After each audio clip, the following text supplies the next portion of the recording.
할렐루야. 오늘도 하나님의 선하신 인도하심이 우리의 삶과 가정에 충만하시기를 주의 이름으로 축복합니다. 오늘은 민수기 26장 5절에서 14절 말씀을 묵상하겠습니다. 이스라엘의 장자는 르우벤이라. 르우벤 자손은 한옥에게서 난 한옥 종족과 발로에게서 난 발로 종족과 헤스론에게서 난 헤스론 종족과 갈미에게서 난 갈미 종족이니 이는 르우벤 종족들이라. 계수된 자가 43,730명이었더라. 발루의 아들은 엘리압이요 엘리압의 아들은 느무엘과 다단과 아비람이라. 이 다단과 아비람은 회중 가운데서 부름을 받은 자들이니 고라의 무리에 들어가서 모세와 아론을 거슬러 여호와께 반역할 때에 땅이 그 입을 벌려서 그 무리와 고라를 삼키매 그들이 죽었고 당시에 불이 250명을 삼켜 징표가 되게 하였으나 고라의 아들들은 죽지 아니하였더라.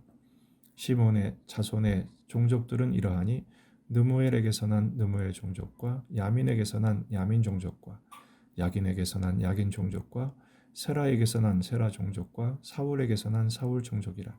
이는 시므온의 종족들이니 계수된 자가 22,200명이었더라. 아멘. 본문에 계시된 하나님은 어떤 분이신가? 죄에서 떠나 복된 가문과 가정을 이루기를 원하십니다. 26장은 계속해서 두 번째 인구 조사를 설명해 주고 있습니다. 그 중에 첫 번째 그룹인 르우벤과 시므온과 갓지파는 그 수가 현저하게 감소하게 되죠. 하나님 보시기에 아픈 손가락에 해당이 되겠습니다. 첫 번째 장자인 르우벤은 첫 번째 조사에서 46,500명이었는데 오늘 두 번째 인구조사에서는 43,730명, 2,770명이 감소하게 됩니다. 주요 감소한 이유는 16장에 나오는 고라 일당과 다단 아비람이 함께 했었던 하나님께 저항했던 사건이었죠. 그로 인해서 고라 일가가 그들의 일가와 그리고 추종했던 자들 재물이 하나님께서 땅을 벌려 산채로 삼키는 일들이 일어났습니다. 뿐만 아니라 오늘 본문에 있는 것처럼 불이 하늘로부터 나와서 250명을 삼켜 징표가 되는 사건이 일어났었죠. 아마도 르우벤의 지파가 장남이었기 때문에 그 주요한 역할을 레위에게 빼앗긴 것에 대한 불만으로 시작되었지만 결국 이것으로 인해서 하나님의 지진과 불로 많은 사람들이 죽게 되었다는 사실입니다. 근데 그리고 나서 12절을 보면 시므온 지파가 나오죠. 시므온 지파는 12지파 가운데 가장 많은 감소를 보입니다. 첫 번째 인구조사에서는 59,300명이었는데 두 번째 조사에서는 22,200명밖에 되지 않습니다. 무려 37,100명이 감소했죠. 63%가 줄어든 것입니다. 그 이유 중에 가장 큰 이유가 25장에 나오는 바알보올 사건이죠. 미디안 여인 고스비와 음란 현장에서 비느하스의 창에 찔려 죽은 시므리가 바로 시므온 지파의 수령이었습니다. 그때 연병으로 죽은 24,000명의 대부분의 사람들이 아마도 시므온 지파라고 유추할 수 있겠죠. 결국 시므온 지파는 하나님의 싫어하시는 죄에 가담한 결과로 많은 수가 줄었을 뿐 아니라 나중에 모세가 죽기 전에 고별 축복을 하죠. 각 지파별로 축복을 하는데 시므온 지파는 그 명단에서 제외됩니다. 그리고 가나안 땅에 들어가서도 토지 분배를 할 때 시므온의 땅이 없어서 유다 지파의 지분을 나눠 갔습니다. 그리고 나중에는 흡수되고 소멸되고 맙니다. 참 가슴 아픈 일이죠. 하나님 보시기에 정말 가장 아픈 손가락 중에 하나가 시므온 지파였을 것입니다. 그런데 오늘 11절 말씀을 보면 독특한 본문이 나옵니다. 고라의 아들들은 죽지 않았다고 말합니다. 르우벤 지파의 그 다단과 아비람과 함께 죄를 범했던 사람과는 달리 고라의 일당은 다 죽었지만 고라의 아들들 중에 남은 아들들은 죽지 않았다는 사실입니다. 왜 그랬을까요?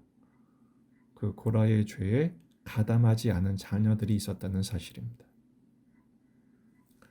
가정이 죄를 지었지만 아버지가 죄를 지을 때 그것은 하나님의 뜻이 아니라고 생각하고 가담하지 않은 자녀들은 하나님의 심판에서 제외하신 것이죠.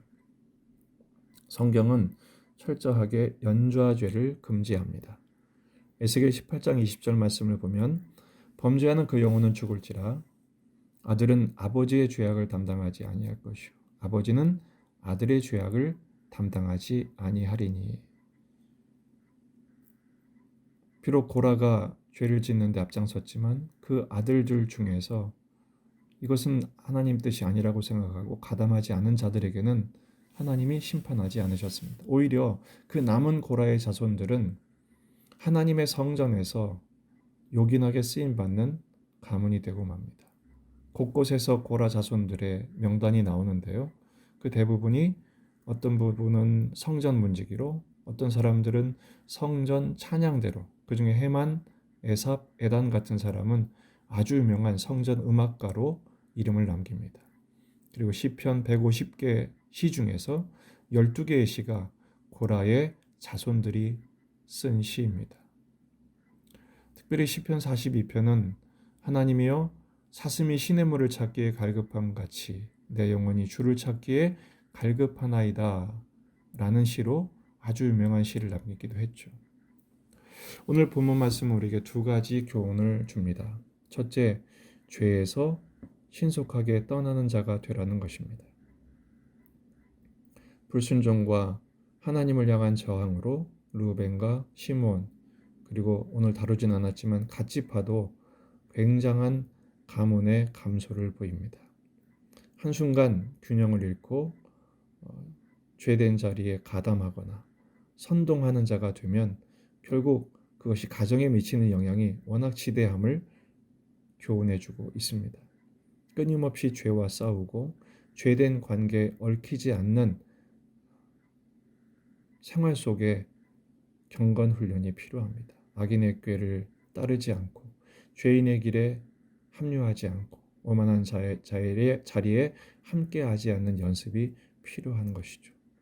오늘도 시시각각 죄의 자리에서 떠나기 위해서, 죄의 자세를 끊기 위해서 기도하고 살피며 엎드리는 하루가 될 수 있기를 바랍니다. 두 번째는 죄에서 떠난 복된 가문을 세우는 일에 관심을 갖고 기도하며 순종해야 할 것입니다. 고라의 남은 자손들처럼 말이죠. 보통 우리는 잘 되면 내 탓, 안 되면 조상 탓을 하죠. 가문 탓을 하고 수저 탓을 합니다. 하지만 하나님은 우리에게 항상 기회를 주십니다. 출애굽기 20장 5절 6절은 바로 10계명 중에 두 번째 계명이죠. 우상에 대한 계명을 남기시면서 이렇게 말씀하십니다. 그것들에 절하지 말며 그것들을 섬기지 말라. 나 내 하나님 여호와는 질투하는 하나님인즉 나를 미워하는 자의 죄를 갚되 아버지로부터 아들에게로 3, 4대까지 이르게 하거니와 나를 사랑하고 내 계명을 지키는 자에게는 1000대까지 은혜를 베푸느니라. 한때 한국교회에 가문의 저주를 끊으라 이런 말이 있었죠. 그 가문마다 흐르는 저주가 있었다는 말입니다. 증상으로는 맞지만 성경상으로는 맞지 않는 말입니다. 얼마든지 예수 그리스도의 보혈의 십자가 능력으로 바로 가문에 흐르는 저주를 끊어내고 축복의 가문으로 바꿔낼 수가 있습니다. 하나님을 사랑하고 하나님의 계명을 지키는 자는 1000대까지 은혜를 주시는 축복의 가문이 될 수 있다는 사실입니다. 하나님은 나를 통하여 우리 집을 복된 가정으로, 복된 가문으로 만들어 주시기를 원하십니다. 하나님을 더욱 사랑하십시다. 주의 말씀에 순종하십시다. 죄의 길에서 떠나서 1000대까지 이르는 축복의 가문의 출발이 되는 여러분이 되시기를, 여러분의 자녀가 되기를 기도하고 또 순종하여 실제로 우리의 삶의 현장에서 그러한 가문을 일으켜 세우는 아브라함의 축복의 가문들이 되시기를 주의 이름으로 축원합니다.